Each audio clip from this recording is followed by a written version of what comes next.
There's a dark, there's a dark and a troubled side of life. There's a bright and a sunny side too.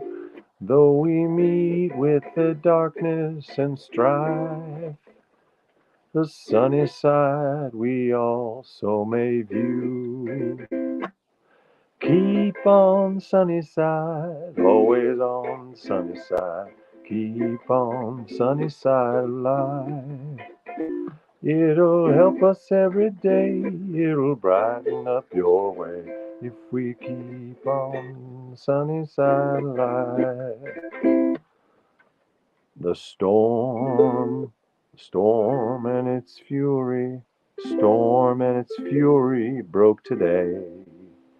Crushing hopes, crushing hopes, crushing hopes that we cherish so dear. Clouds and storm will pass, will in time pass away. The sun again will shine bright and clear. That doesn't rhyme. Away and clear? Oh, no, away and day. Clear and dear. Oh, it does rhyme. Keep on the sunny side, always on the sunny side.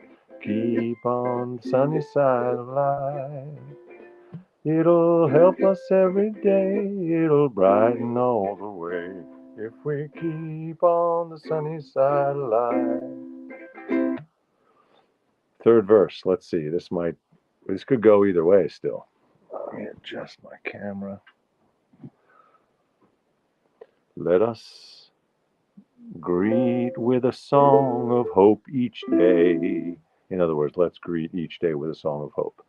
Let us greet with a song of hope each day.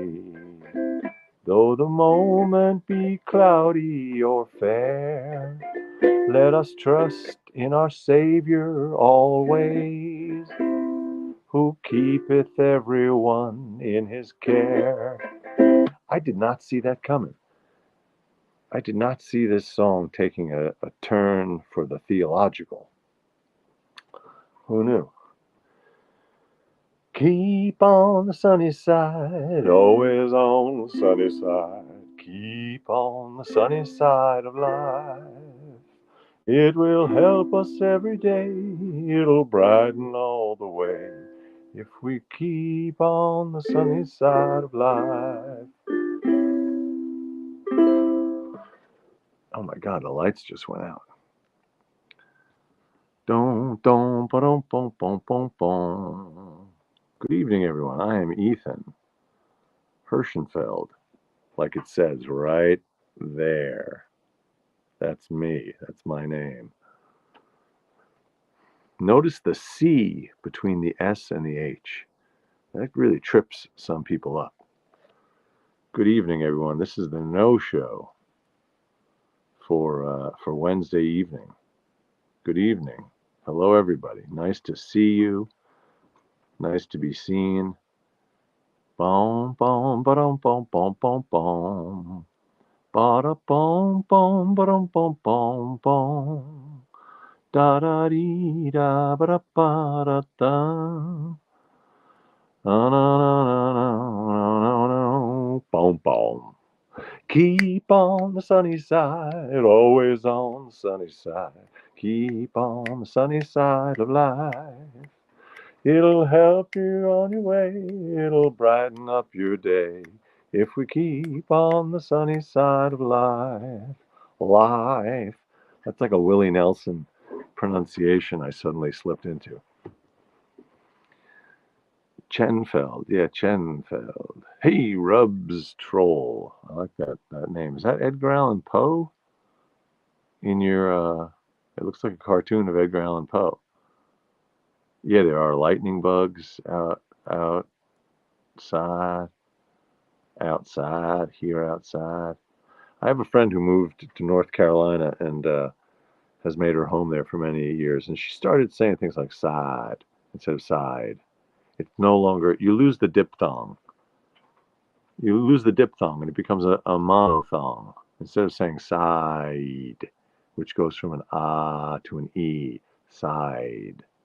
It just becomes sad. We got some bugs outside. It's nice. Keep on the sunny side of life. Life.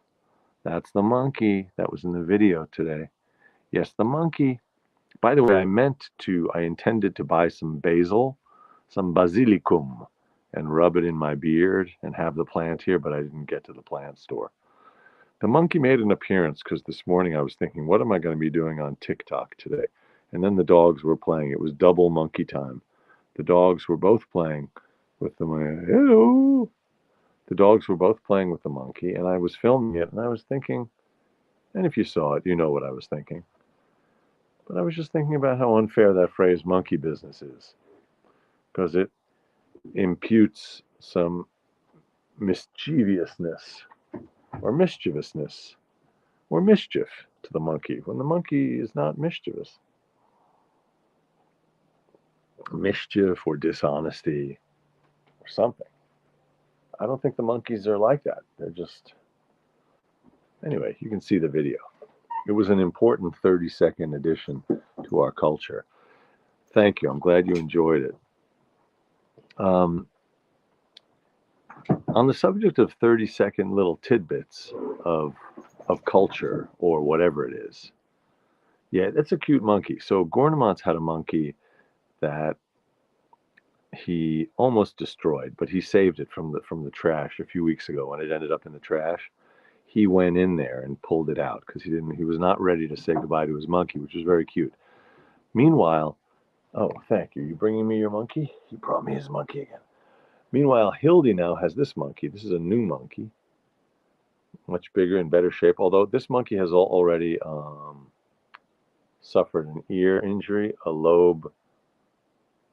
lobectomy, or a lobotomy, an earlobotomy. Anyway, we might be able to repair it, sew it together.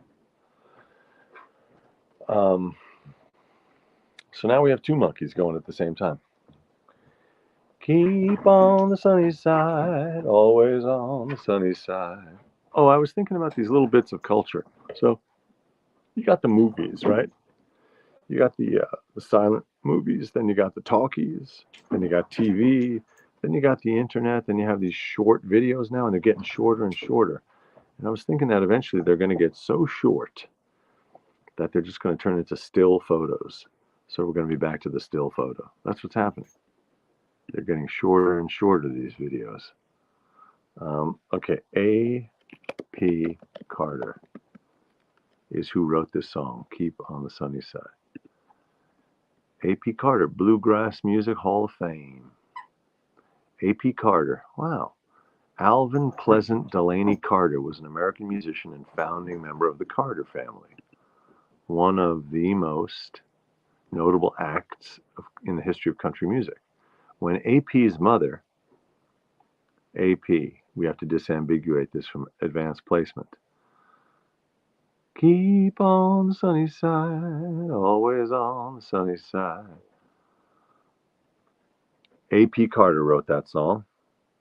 Keep on the sunny side of life. Wait, let's find out what year that was.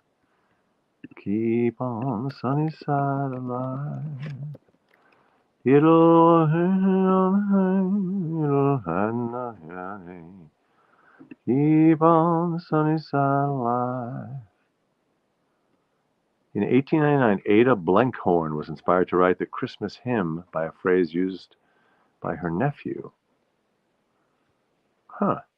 So there's another version of this that's 1899. That's a Christmas hymn. Let me look at that music. Is that the same? There's a dark and a troubled side of life. Yeah, that is. Huh. Ada Blenkhorn. Okay, so this originally is not the Carter song. Blenkhorn's nephew was disabled and always wanted his wheelchair pushed down the sunny side of the street. That's very sweet. Origin of this song, Keep on the Sunny Side, 1899. So I'm going to write that down. It's 1899, but then this country version. Let's go back. I like that name, Blenkhorn. Ada or Ada Blenkhorn. Ada Blenkhorn, Canadian hymn writer. She was a Canadian hymnster, not a hipster, a hymnster. No, a hymn writer. Let the sun shine in, keep on the sunny side of life. She wrote that one with music. Oh, she wrote the words. And the music is by J. Howard Entwistle. My God, these guys had great last names. Ada Blenkhorn and J. Howard Entwistle. Ada was the 10th of 11 children. She emigrated with her family to the U.S. in 1884. Wah, wah, wah, wah, wah, wah, wah, wah. Ah, da, da, da, da, da, da. Okay, I'm looking up A.P. Carter again, because that's who first came up in the trying to find out the origins of this song. Oh, A.P. Carter's brother, Ezra Carter, is the father of June Carter Cash. So A.P., the guy who wrote this Keep on the Sunny Side, is the uncle of June Carter Cash. Okay. A.P. worked as a traveling salesman. He was known for traveling extensively through central Appalachia. So I guess that's where he got the music. Yeah, very. In 1827, A.P. Carter.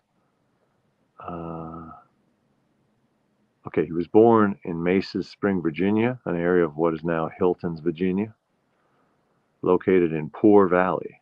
He was sometimes called Doc A.P. Carter. He married Sarah Doherty, and they had 3 children. In 1827, he formed the Carter Family Band, together with his wife. All right, so they were a family band. Oh my gosh, A.P. and Sarah separated in 1932, in part as a result of Sarah's having an affair with A.P.'s cousin.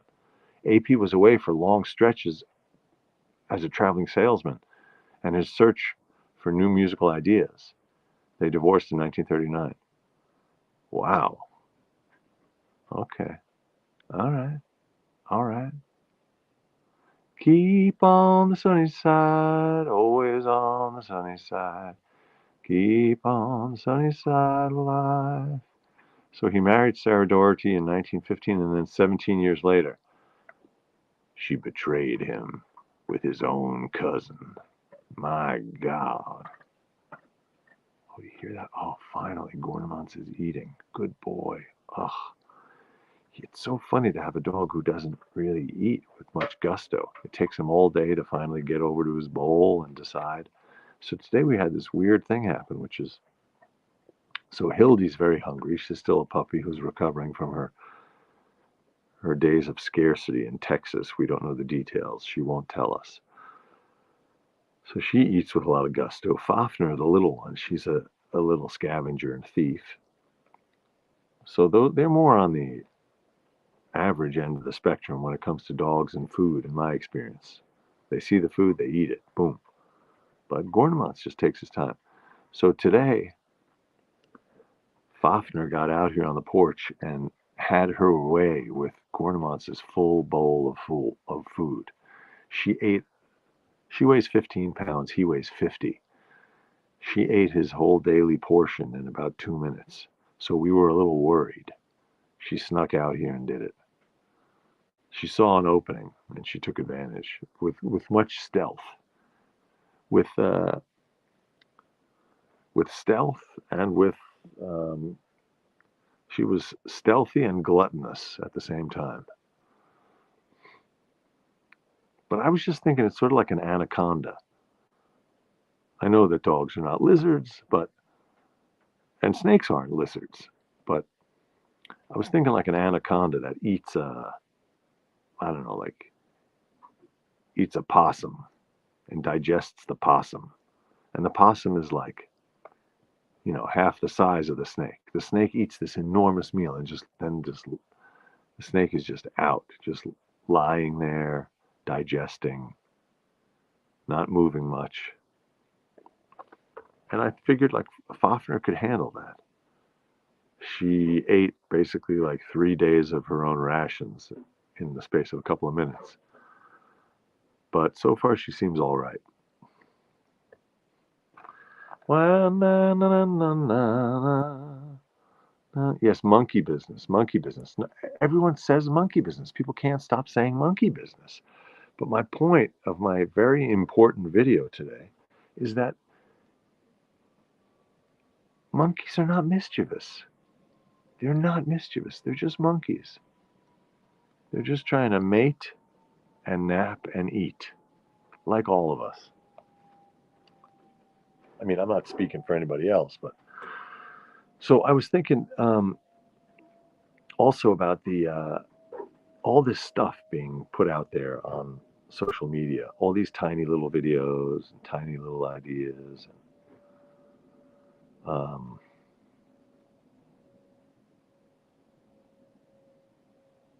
nah, I'm not going to go down that mental pathway.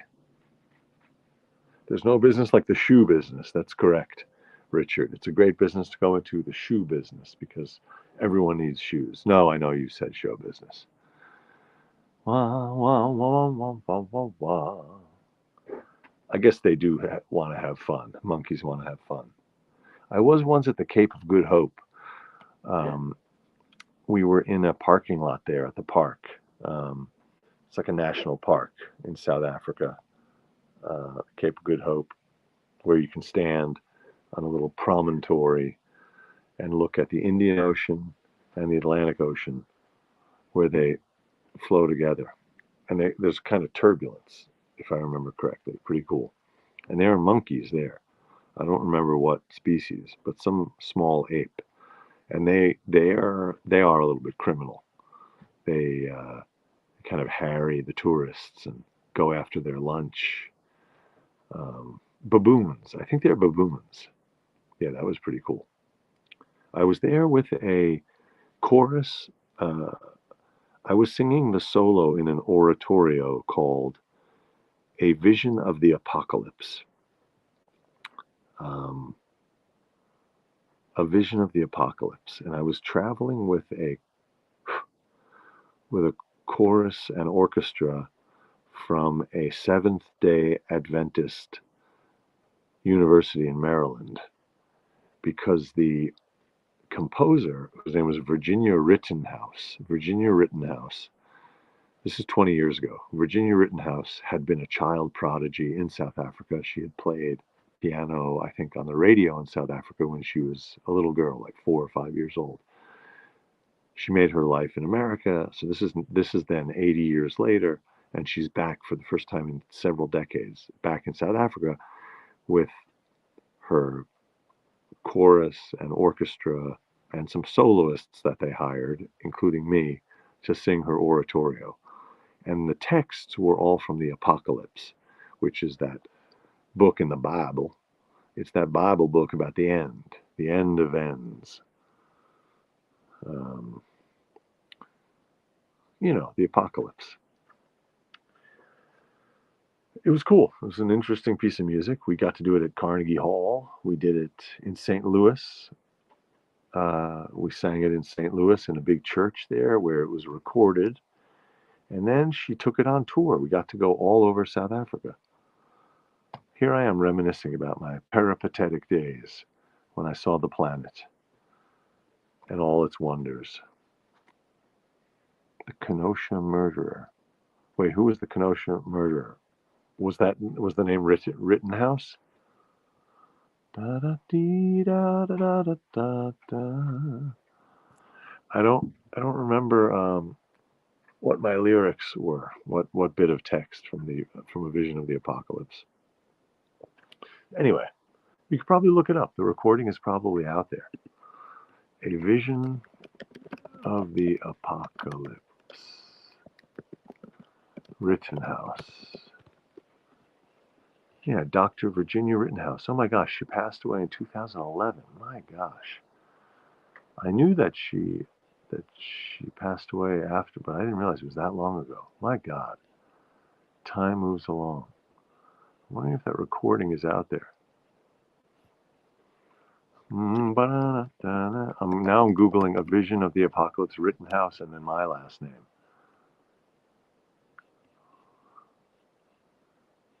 Nah.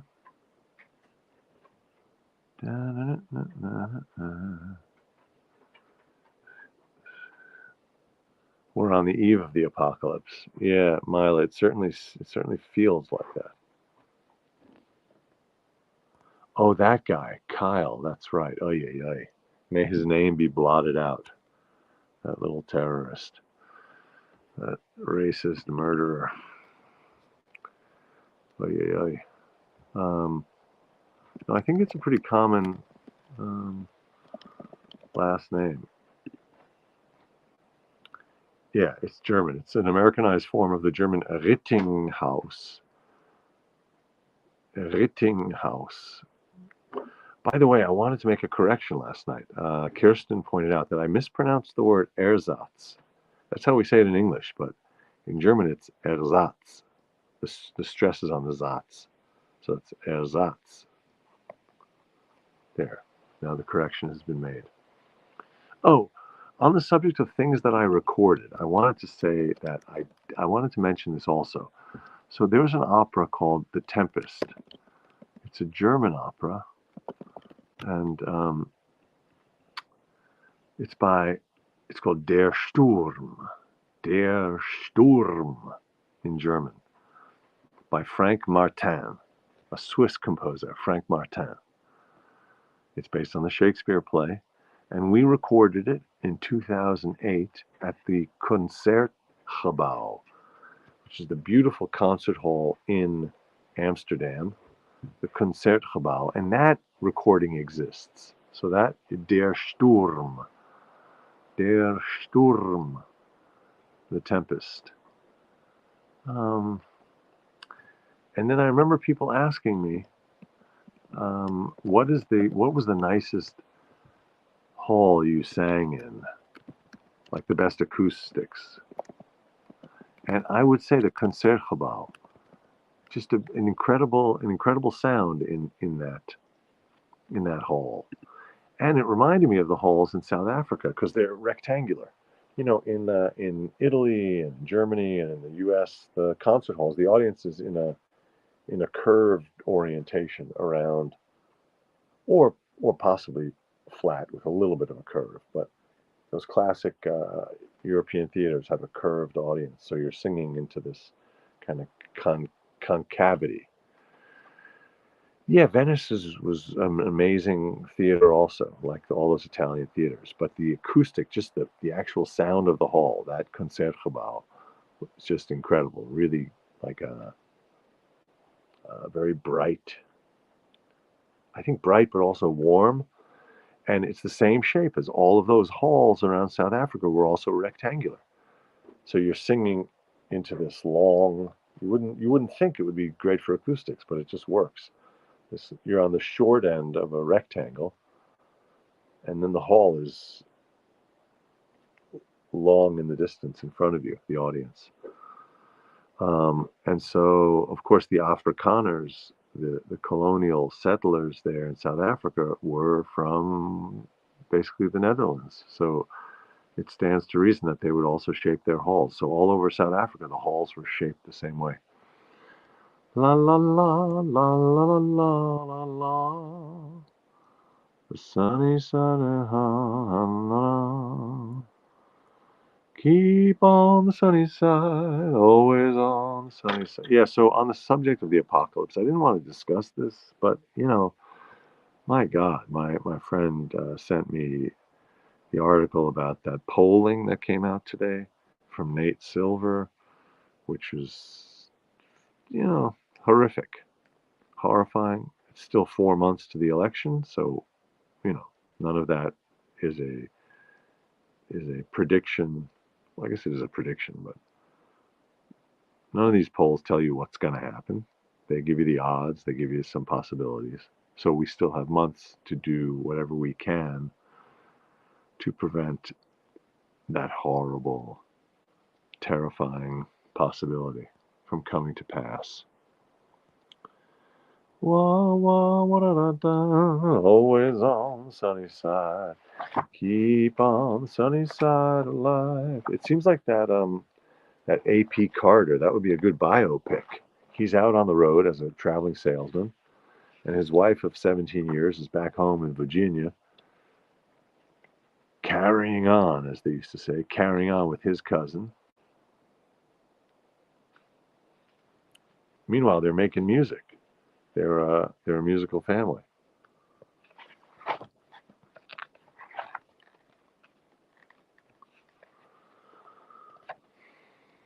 Oh, a little update on my swim training. Today I floated the idea of a team. If I was thinking of calling the team the Butterflies. Since I'm going to be doing this swim, I'm going to try to do it all butterfly. So I was trying to recruit some people from the town here who might also be interested in doing it. Not necessarily swimming butterfly, but joining the team. Team Butterfly, the butterfly team, to do this fundraiser swim on September 7th for some fine and worthy local organizations.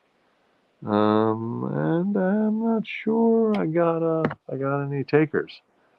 Oh, that reminds me. There's one other thing I wanted to.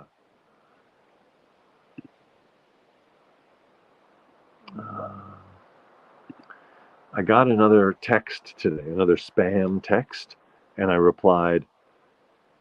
I'll read you this is a shorter one because it's just the spam text and my single reply. It's very enjoyable to respond facetiously to these annoying texts. Here was the text I got. Welcome. That's already bizarre. Welcome. Welcome where? Welcome to my phone? Welcome. We've noticed that your background and resume have been recommended by several online recruitment agencies. So we'd like to offer you a part-time job that you can do in your free time. Our job is simple. Now I'm sounding like Casey Kasem. I don't know. Our job is simple. We simply rate your favorite restaurants. There are no time constraints, and you can complete the assessment from home. Daily pay ranges from $300 to $600. You can easily earn $10,000 plus per month, and all wages are paid on the same day. If you would like to take part, please contact us via WhatsApp. And then they give the number. So it's a job offer where you can earn $10,000 a month for them rating our favorite restaurants. Okay, so I replied.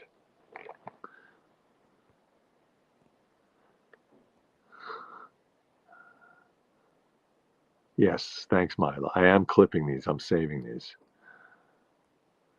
Keep on the sunny side. Oh, Richard asks, what are you doing for the no-show? I know that it's going to conflict with the debate time.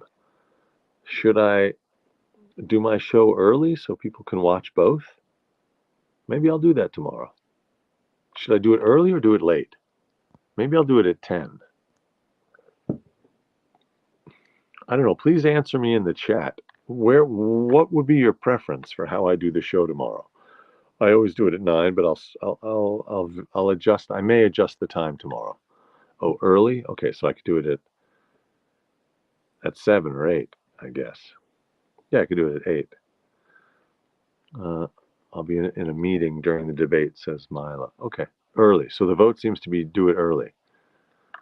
Stuffed monkeys aren't mischievous. That's right. Oh, I promised David to be on Zoom. I don't think he followed up with that. I don't think, oh, I see what you're saying, to join his debate party. So I guess I should do the show early tomorrow. I guess I should do the show early tomorrow. That's my Casey Kasem voice. America's Top 40. I know the voice isn't quite right, but that very sing-songy. He would move around in the pitch so dramatically. Okay, so here was my reply to this unsolicited text I got offering me a job. I said, oh, that's great. I do need to bring my dogs to work for emotional support. And I also need either a special air filtration system / open window policy or access to an intravenous antihistamine apparatus throughout the workday due to my idiopathic generalized allergy disorder, IGAD. Also, I require a vegan workplace. A vegan workplace, not just for me, but for my colleagues and upper and middle management as well, since I am repulsed by carnivores, not just by their food. Thanks so much for this opportunity. When do I start? So, and I got no reply. Oh, that's right. Casey Kasem was the voice of Scooby-Doo. That's so funny because now we have this wonderful Great Dane, and she does sound like that when she talks. She goes, "Whoa, whoa, whoa, whoa." Anyway, I'll keep sharing my replies to these texts. La la la la la la la. All right, so I guess I'll plan on doing the show at 8 tomorrow. I think that'll work, right? I think Feldman has his show at 8:30, or does his show begin at 8? When does the Feldman? Here, let me check. YouTube.com, Feldman Show, debate watch party. Keep on the sunny side, always on the sunny side. Keep on the sunny side of life. Yeah, lighting up your day. I'm just trying to find out what time that show is. Oh, the pre-show is at 8:30 on the network. Okay. Keep on the sunny side of life. All right, I can't find out exactly when it'll be here, but I'm going to call my show tomorrow night for 8 p.m. 8 p.m. Unless I find out that that's exactly when David's watch party begins, in which case maybe I'll do my show at 7. In any case, please check here on YouTube where I will list and be clear about what time the show is happening. All right. And you can always, if you happen not to catch it, you can always watch it later. The show's always available. Always available. La la ba ba ba ba ba. I'm here every night, always. Every night at 9, always. When the things you've planned need a helping hand, I'll be here at 9, always, always. Days may not be fair, always. That's when I'll be there, always. Not just for an hour, not just for a day, not just for a year, just for a half hour, but always, always. Okay, thanks everyone. I'll see you tomorrow night. Say 8. It's always at 9, but tomorrow night we'll do it at 8.